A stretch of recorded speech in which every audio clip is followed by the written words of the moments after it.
Bonjour ma grande sœur, il est 22 heures, 22 heures bientôt ici à Montpellier, où je me trouve depuis hier soir, et donc bientôt 7 heures du matin, d'accord?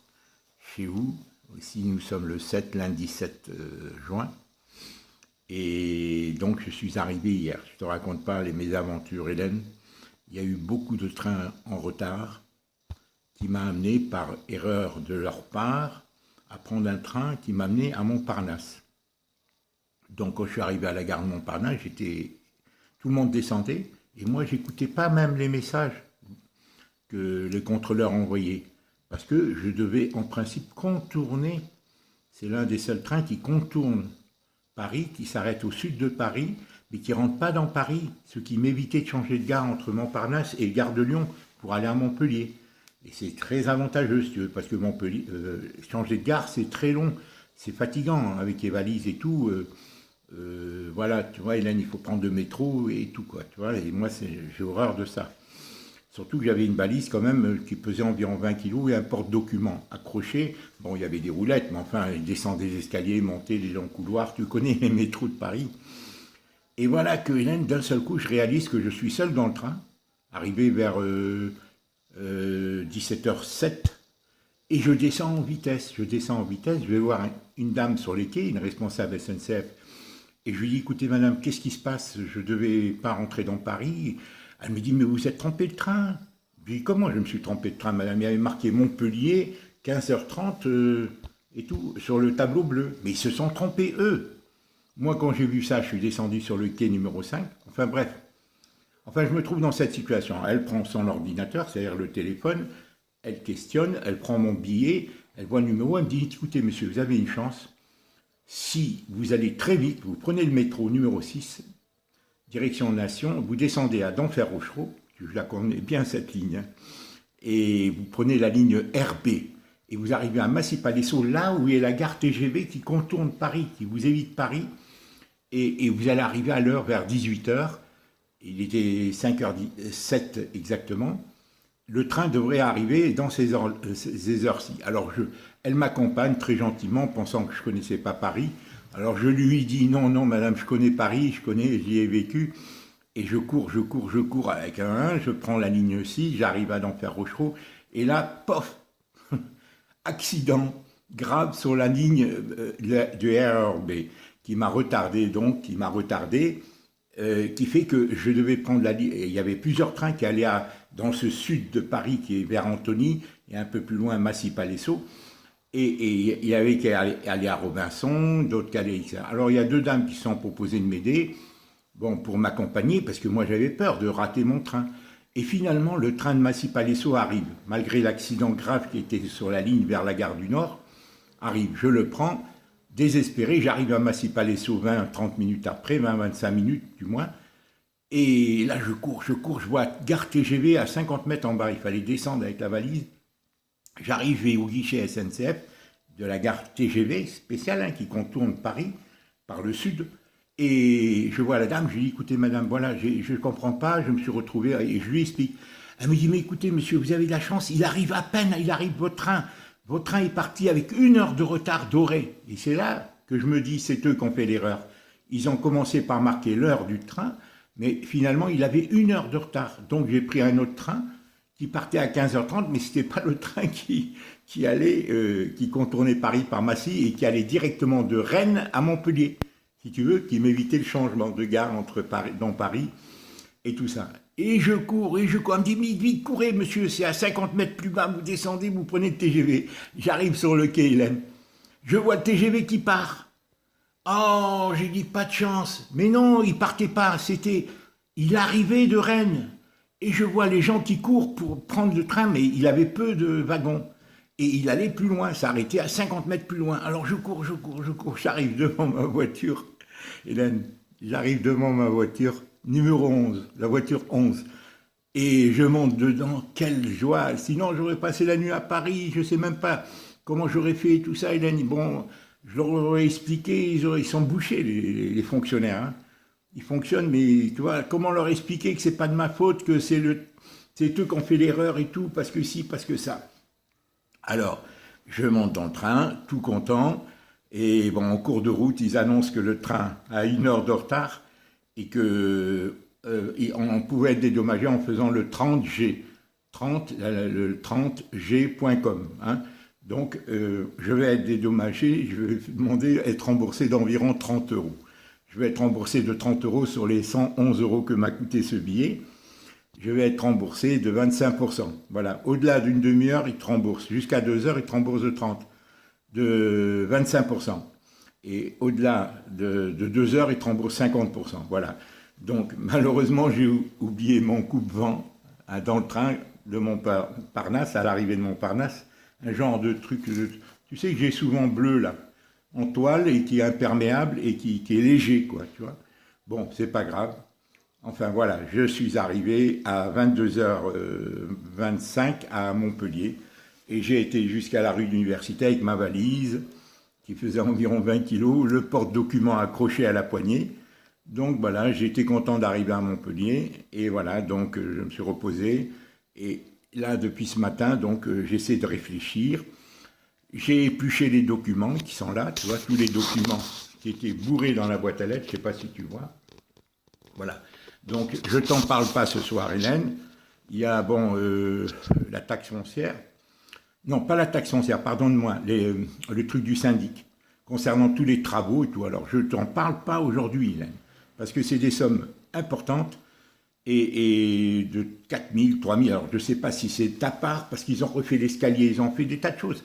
Hélène, comme tu es loin, c'est une erreur, à mon avis. Il aurait fallu faire céder toutes les réunions de l'Assemblée générale, avoir les comptes rendus. Parce que où sont ces comptes rendus? Ils sont tenus de faire des comptes rendus. Voilà. Est-ce qu'on peut encore les réclamer, comptes rendus et des décisions qui ont été prises depuis 3 ans? On y a le droit, ça je vais m'y pencher. Voilà, je pense que vraiment il fallait que ce ne soit pas André qui le reçoive. Alors il faudra peut-être demander tous les relevés bancaires d'André pour savoir quelle est la part de taxe, puisque c'est elle qui payait la taxe foncière. Le syndic. Je crois que c'est elle qui payait le syndic, Hélène. André qui payait le syndic pour les travaux, les décisions qu'ils prennent et les frais de l'eau, je crois, plus ou moins. Hein, plus ou moins, c'est le syndic qui... Bon. Alors, tout ça, c'est... Bon, je ne t'en parle même pas ce soir, Hélène. Je pense qu'il aurait mieux valu que ça soit, pas toi, parce que toi, tu n'es pas en état, mais Charles qui gère le syndic. Charles qui sert le syndic, tout ce qui est décision de syndic et tout, qui s'y mêle. Maintenant, je ne sais pas ce qu'André a versé, ce qui me réclame.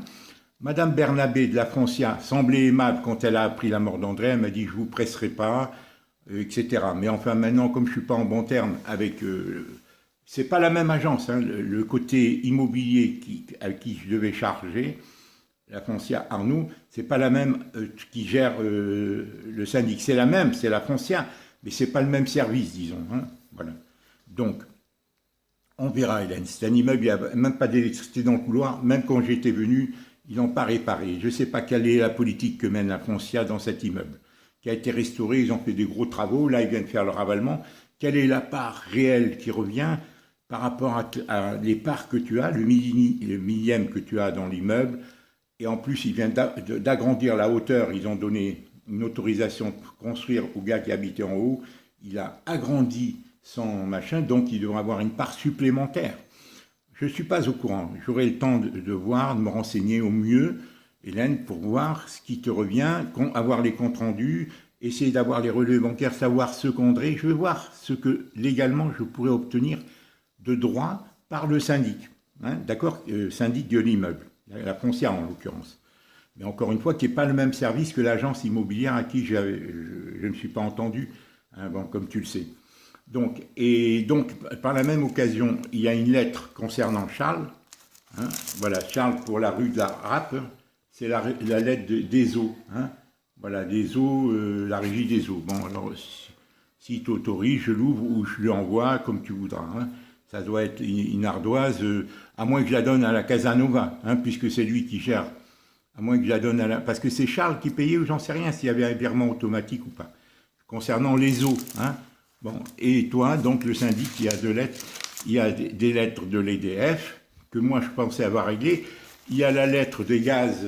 Moi j'ai consommé environ 100 € durant tout mon séjour en gaz, mais André consommait beaucoup plus, Hélène. Moi, j'ai les consommations d'André des 5 dernières années, elle consommait beaucoup plus, qu'à croire qu'elle n'arrêtait jamais l'eau chaude. Le gaz, ça valait cher. Moi, j'ai consommé, ma consommation, je ne parle pas de la note, elle est de 340 euros, parce qu'il y a tous les frais sur d'abonnement et tout, les taxes et tout et tout. Mais ma consommation propre, là, en kilowattheure, en mètre cube, équivaut à 96 euros pendant mon séjour de 2 mois, hein, ici. Parce qu'il a fait froid, Hélène. Et je n'ai pas mis beaucoup, beaucoup, beaucoup, hein. Le chauffage vaut cher, Hélène. Toute l'électricité, l'énergie, quelle que soit, ça vaut cher. Bon, enfin, ça, je t'en parle pas. Au niveau de l'EDF, je pense l'avoir réglé, bien qu'ils réclament des choses. La facture de téléphone, je l'ai radiée. Donc, ils me réclament une petite somme de 35-40 euros. L'assurance à la banque, parce qu'André avait une assurance, ils l'ont roulé. Hein, bon, il lui réclame 30 euros parce qu'il résilie l'assurance. Bon, ceci-ci, c'est que la nôtre, Hélène, du syndic, par rapport aux travaux qu'ils ont réalisés, qu'ils semblaient réclamer plus. Mais je leur demanderai des comptes, puisqu'ils savent. Elle m'a dit, Madame Bernabé, apprenant le décès de votre sœur, on ne vous pressera pas. De toute façon, sinon, c'est au niveau du notaire qu'il faudra qu'il voie. Et nous, qu'on obtienne par le notaire tous les relevés bancaires d'André de ces 5 dernières années pour voir ce qu'elle a payé à la Foncia en frais et avoir les comptes rendus d'Assemblée Générale des 3 dernières années. Je pense que ça doit être légal de les obtenir puisqu'André était malade. D'accord? Et ils sont tenus de les procurer pour savoir les décisions qu'ils ont prises des travaux et les factures. Voilà. Et à quelle part, quel quota tu as, etc. Voilà, Hélène, ceci dit, bon, je suis allé à l'agence Bourse pour récupérer mes clés, puisque j'avais autorisé Nathalie, la Libanaise, de les reprendre à la Foncia, parce qu'elle me prétendait qu'elle voulait faire visiter à une dame qui voulait investir pour sa fille. Bon, bizarrement, je constate que les clés, elle les a renvoyées à la Foncia sans même me répondre concernant, ça aurait été la moindre des choses, puisque elle me disait, elle m'avait sollicité en me disant, j'ai un client potentiel qui me charge, qui me donne un mandat de recherche. Et moi, comme ça ne m'engageait pas, je lui dis, d'accord, allez prendre les clés, faites visiter. Même, elle aurait pu, la moindre des choses, me dire, il n'y a pas eu de suite. M'envoyer un message. Elle ne l'a pas fait. Bizarre, cette Libanaise. Bon, et parce que d'autant plus que j'avais sympathisé avec elle. Bon, et en plus, elle renvoie les clés. Bon, alors j'ai été récupérer les clés de la Foncia. Et maintenant, Jérémy Casanova, l'agence de Charles, m'a dit alors qu'est-ce qu'il en est. Alors je lui ai fait un message verbal, audio, que je vais t'envoyer. Hélène, je lui ai répondu. Il m'a dit qu'en est-il? Est-ce que vous êtes d'accord pour le vendre à 175 000?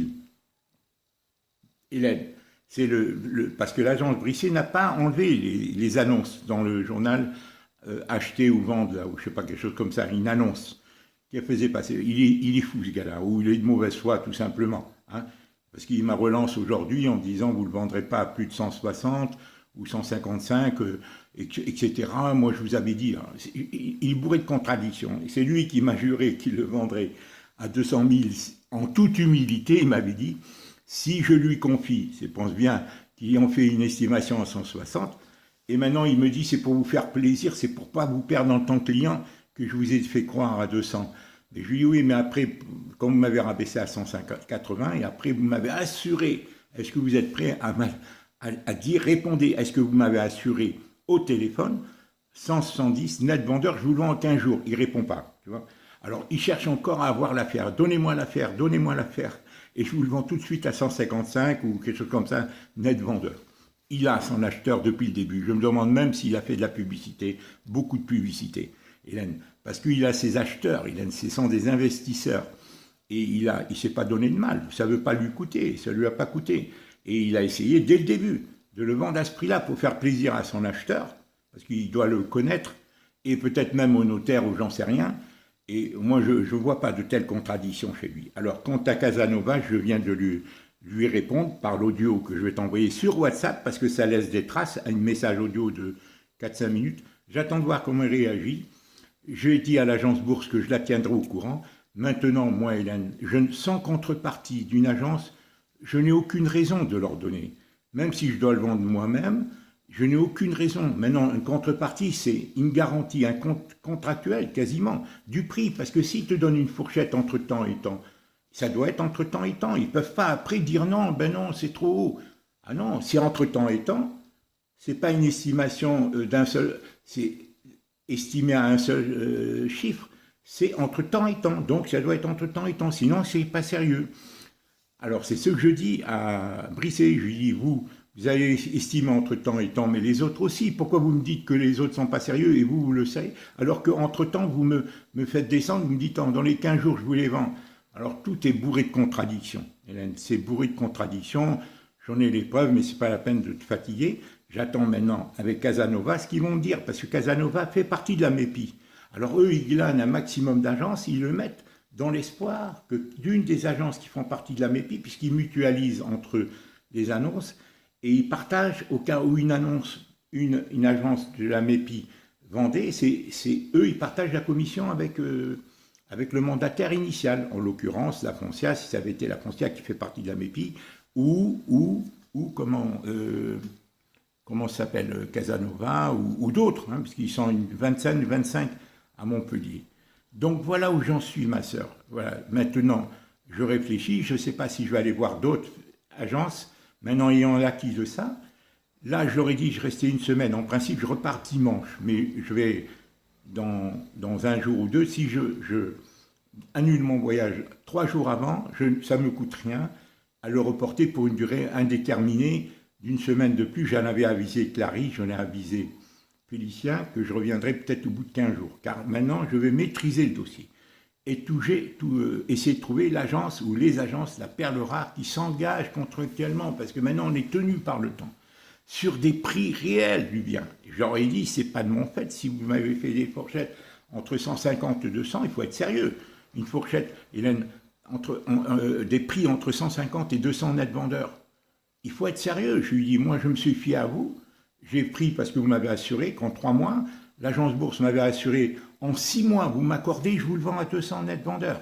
Alors, bien sûr, c'est pour appâter et avoir le mandat. Mais c'est pas sérieux. Il faut qu'au moins, Hélène, que leurs estimations, la fourchette de leurs estimations soit respectée. Et c'est ça que j'attends de la part des agences qu'elles s'engagent là-dessus, qu'elles s'engagent contractuellement. Il ne s'agit pas de faire signer à un mandant, c'est-à-dire en l'occurrence au vendeur, toutes les garanties pour qu'ils se prémunissent eux-mêmes et être sûrs d'être payés et tout. Tu comprends? Et eux, en contrepartie, c'est du vent. C'est du vent. Ils te disent on va faire ci, on va faire ci, on va faire ci. Et finalement, ils perdent du temps. Ils font des estimations surévaluées pour ensuite te dire de baisser. Et comme c'est des temps irrévocables, des 3 mois, et après un contrat ils cherchent à prolonger, et après ils t'acculent par le temps, et pour t'amener à baisser, parce qu'ils ont peut-être leur marchand de biens, ils ont peut-être leur idée pour acheter pour eux-mêmes, comme ici, il y a peut-être des gens qui ont déjà prévu de l'acheter, mais il faut faire baisser, tu comprends? Voilà, donc Hélène, moi, en principe, je ne repartirai pas ce dimanche, j'annulerai le billet demain ou après-demain ou plus tard, je vais avoir des contacts. J'attends, j'ai envoyé le message à Casanova en lui disant, on va voir s'il va le consulter, ce message audio, c'est pas la première fois. Et je lui ai bien dit, je vais te l'envoyer Hélène, hein, je vais te l'envoyer ce soir même, j'espère qu'il sera audible, et tu vas voir comment je lui parle gentiment mais fermement, hein, parce que c'est un jeune de 35 ans, mais c'est pas parce qu'il a une belle gueule de jeune qu'ils sont tous, c'est des mandataires Hélène, c'est pas des agents, c'est des gens qui sont salariés. Tu comprends? Alors, ils sont formatés pour baratiner, glaner un maximum de mandats, et c'est ça leur boulot. Et après, ils font ce qu'ils veulent. Mais le patron au-dessus, c'est eux qui dirigent et qui décident, si tu veux. Des publicités, des cas, de ci, de ça, de faire monter ou descendre les prix, de favoriser l'acheteur ou le vendeur. Voilà pourquoi la Foncia était de mauvaise foi. Il me dit, monsieur, c'est moi qui, début à la fin, qui traite avec vous, il le dit verbalement, alors qu'il n'écrit pas ça sur le contrat.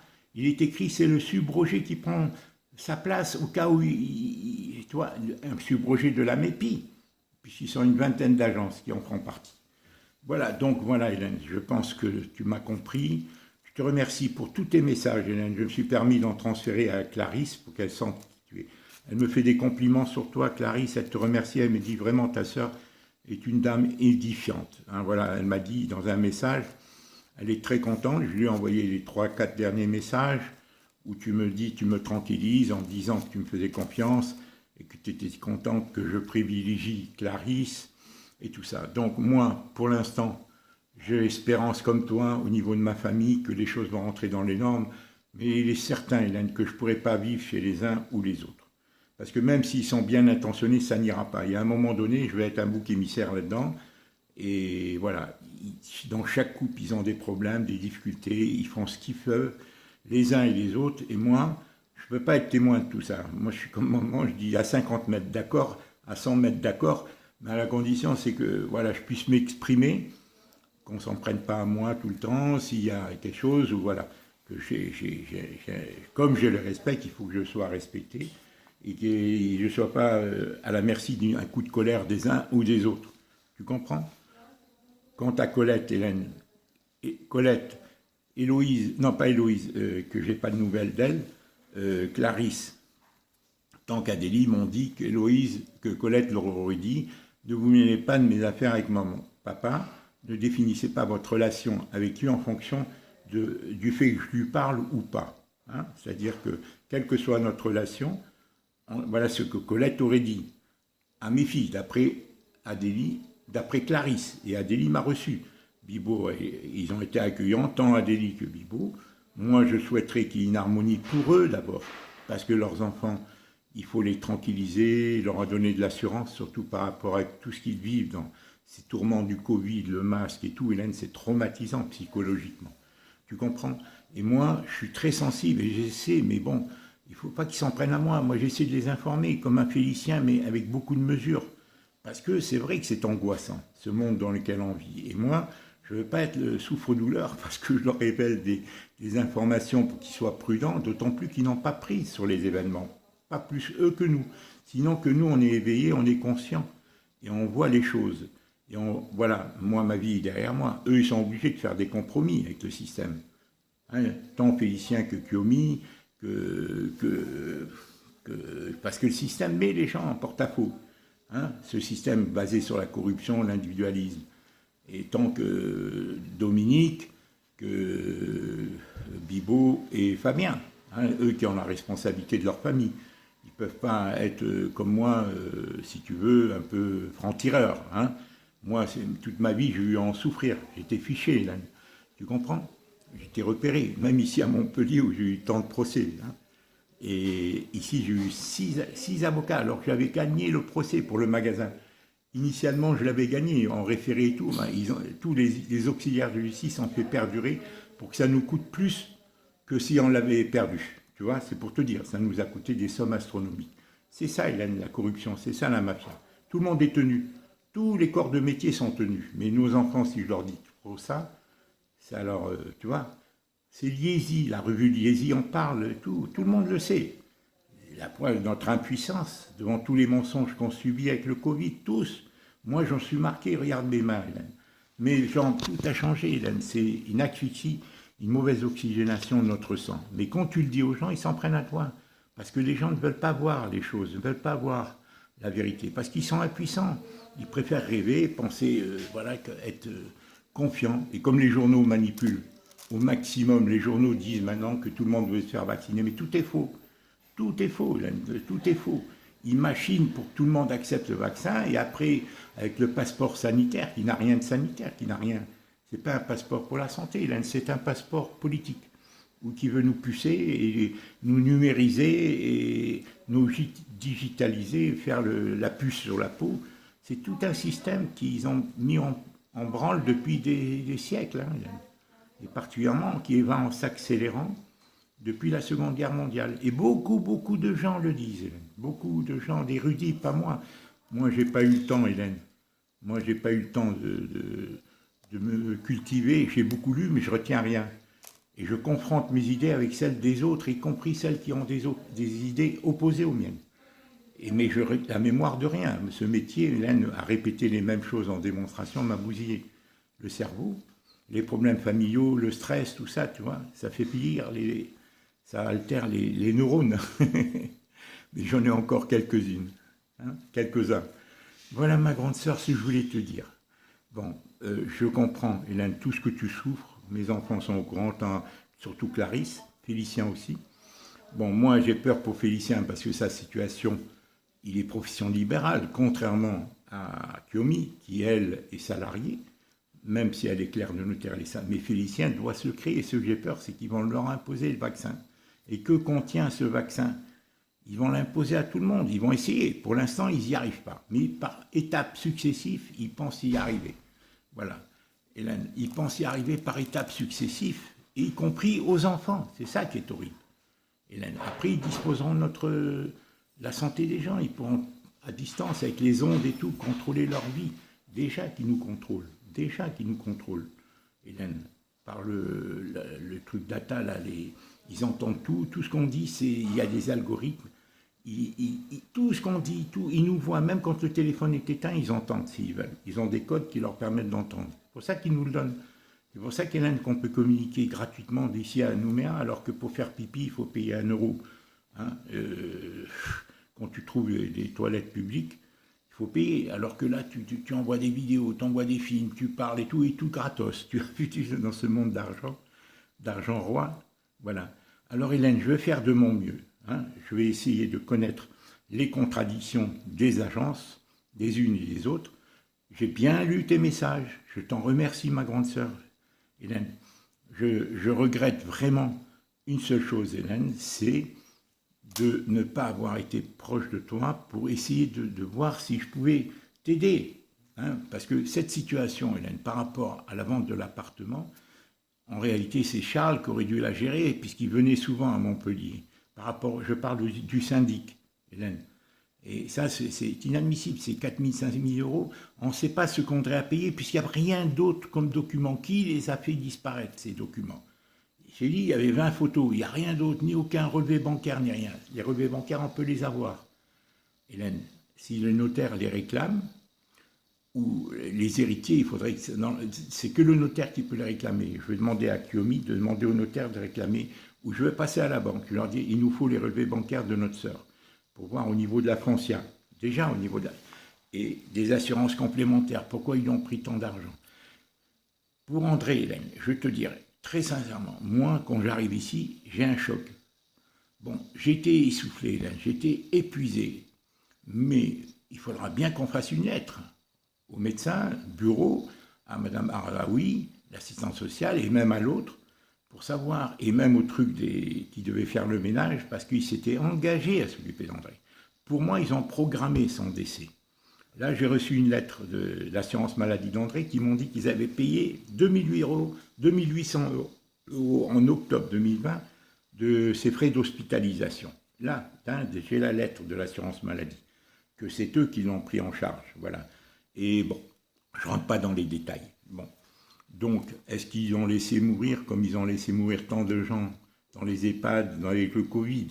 C'est ça, ce que disent les diaboliques d'Aptali et des autres qui disent que les vieux, hein, bon, eh ben, quand ils n'ont pas, voilà, les moyens et tout ça, bon, voilà, c'est un système corrompu, c'est un système diabolique, voilà.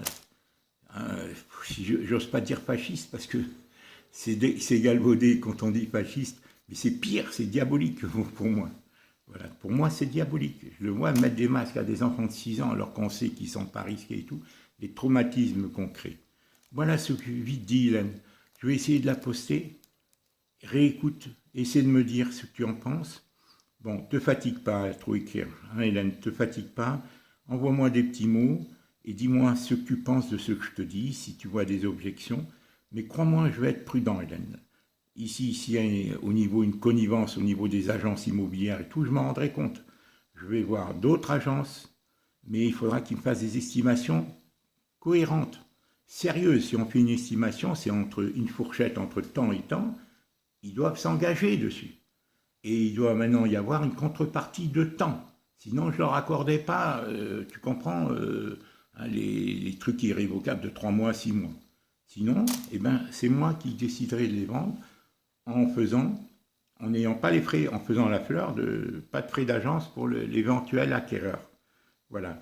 Et éventuellement, si quelqu'un payait cash, lui faire une fleur supplémentaire. Mais il faut qu'il s'engage à payer cash et qu'on ait la garantie, qu'il donne un acompte. Voilà, payer cash sans recourir au crédit. Voilà sur les différentes cartes que j'envisage, Hélène. Hein, d'accord? Et je te tiens au courant, je te tiens informé.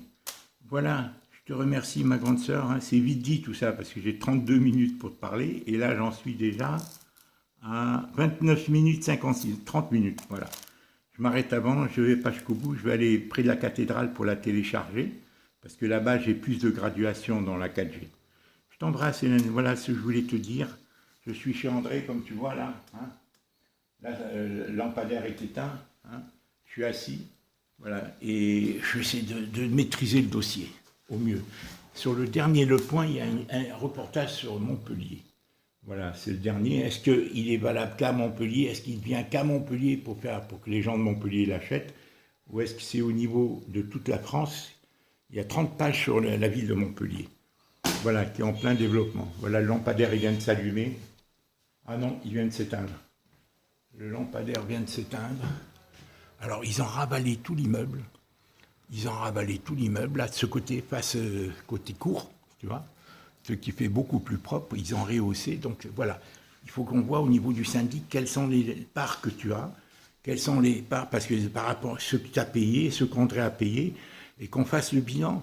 Il faut que je vois légalement ce qu'on a le droit d'obtenir. Et encore une fois, tu vois, le lampadaire, hein, je l'aime bien, ce lampadaire, il me rappelle celui qui était à Paris, quand j'habitais Paris, pendant les 8 ans, quand j'ai connu Colette en 74. Hein, tu vois, c'était voilà. Et voilà, Hélène, il faut donc qu'on vérifie tout au niveau du syndic, la Foncia, concernant la somme qu'ils réclament. Alors j'ai lu sommairement, je ne t'en parle pas, Hélène, c'est une somme importante, mais je vais voir les détails.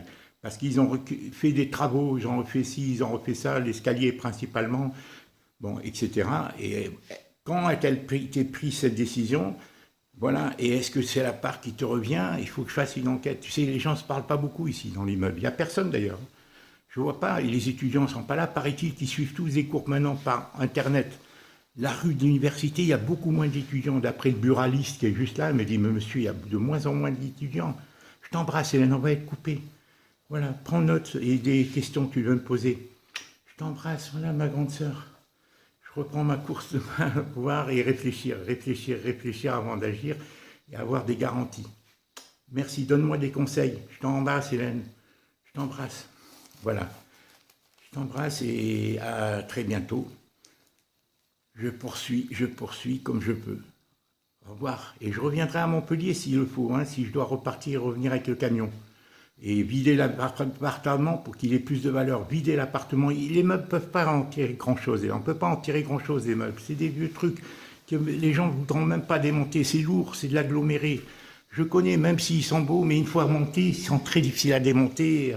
Alors on verra, Hélène. On verra ce que je peux emporter. Je t'embrasse. Au revoir. On va être coupé. Regarde, voilà ça, je l'emporterai, ce grand miroir. Il a l'air beau. Bon, le cadre, voilà. La cheminée est belle, c'est du marbre, ça donne la valeur à la télévision. Je l'ai cachée parce qu'elle ne marche pas en plus. Et ça fait plus joli le salon vide comme ça. Et quand tu n'auras plus de meubles du tout, ça sera encore plus joli. La cuisinière est vieille, Hélène, elle est pourrie. La cuisinière, elle est pas... Il n'y a rien, Hélène. Le frigo, le congélateur ne marche pas. Le frigo marche, mais le congélateur ne fonctionne pas. Le frigo marche.